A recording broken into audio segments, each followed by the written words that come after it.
Roxas Farm School is a school of hope and dreams that provides basic quality and culture-sensitive education to the indigenous learners of Barangay Roxas and other nearby upland barangays in the municipality of Tapas, Capiz. The school started joining the Brigada Eskwela of Schools Division of Capiz in the school year 2016-2017 and won 4th place.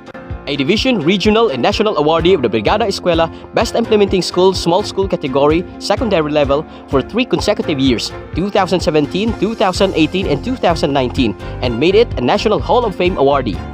In the school year 2019-2020, Brigada Eskwela of Capiz Division, it was awarded Best in Gulayan sa Paralan and with the highest number of generated resources. Last school year 2020-2021, the school won champion and garnered Best Practices Award, and this school year 2021-2022, Roxas Farm School sustained the award of being a champion during the Capiz Division search for 2021 Brigada Eskwela Best Implementing School Award under the new framework and plan of action. It is headed by the teacher in charge, Dr. Jocelyn G. Garbosa, with 9 junior high school teaching staff borrowed from its former mother school and 5 teaching staff in senior high school, a total of 15 teachers. Thus, in Closure Number 2 to DepEd Memorandum Number 48 Series of 2021, Brigada Eskwela Best Implementing School Award, the school belongs to the small school category, secondary level, which consists of 15 teachers and below. In this new normal delivery of education, edukasyon padayunon, agod batang kapisnon, mabinungahon.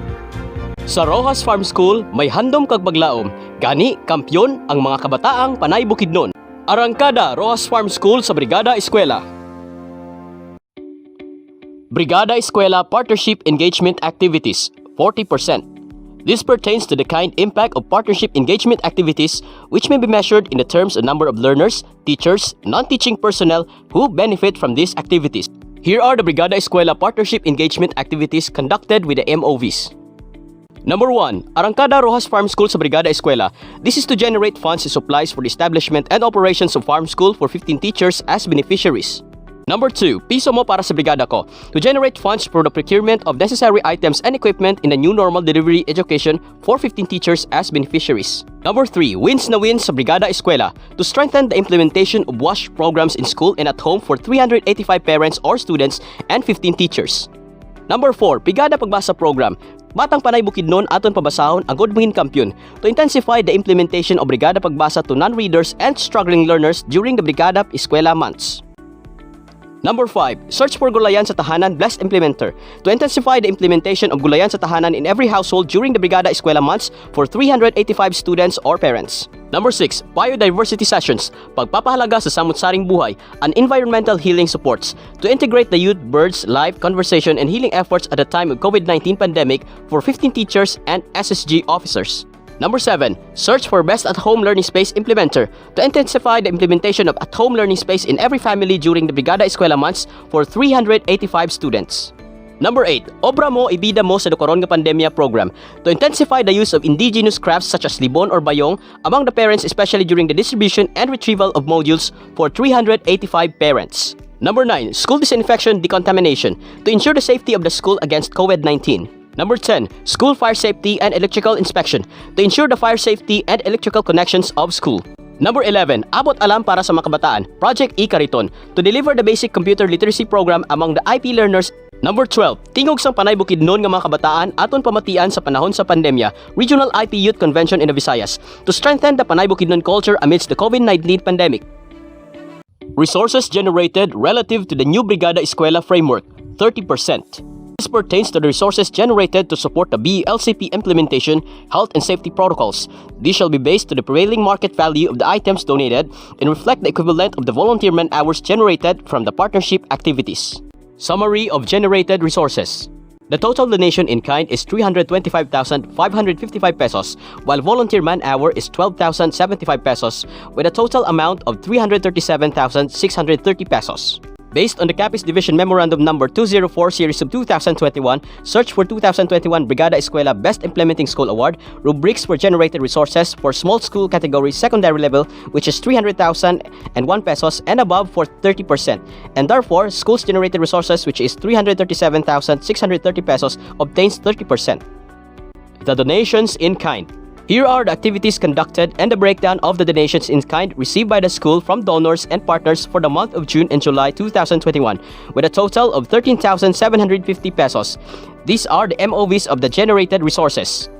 These are the activities conducted and the breakdown of the donations in kind received by the school from donors and partners for the month of August 2021 with a total of 28,357 pesos.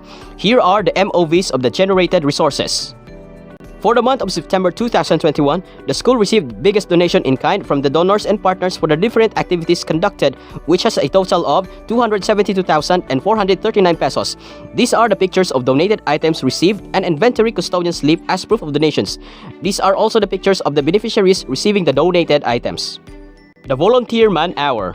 For the activity conducted in Brigada Pagbasa program, Batang Panay Bukidnon aton pabasahon agud mangin kampiyon.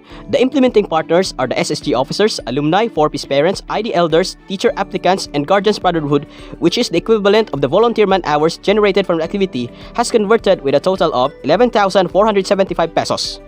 While in the school disinfection, decontamination, and school fire safety and electrical inspection activities, the implementing partner is the Bureau of Fire Protection, in which the equivalent man-hours generated is converted, amounting to 600 pesos. The overall total man-hour volunteers is 12,075 pesos.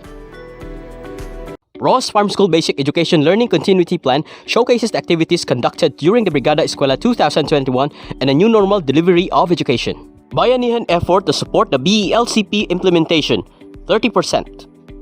This shall reflect the impact of Brigada Eskwela in terms of community participation and level of awareness on education programs. This shall also include the response of the community in making conducive learning spaces at homes and the partnership for literacy and numeracy. 3.1. Impact of Brigada Eskwela in terms of community participation and level of awareness on education programs, 10%. Here is the summary of activity conducted, community participation, stakeholders and partners, number of participants, DepEd programs, and projects with MOVs. 3.2. Establishment of learning spaces at home, 10%. 100% of grade year level have fully established the learning space at their respective homes through the full support of their family and other stakeholders and partners who handed different forms of materials prior to the establishment and utilization to make it functional. As part of our initiative in Brigada Eskwela, we conducted search for best at-home learning space implementers to give due recognition for the efforts of the parents, students, and the whole family. 3.3. Partnership Initiative for Literacy and Numeracy, 10%. The teacher applicants, SSG officers, alumni, 4-piece parents, IP elders as volunteer tutors conducted Brigada Pagbasa to the struggling learners. IP elders and guardians brotherhood as volunteer donors, donated items, and constructed a reading center as venue for literacy and numeracy remedial lessons.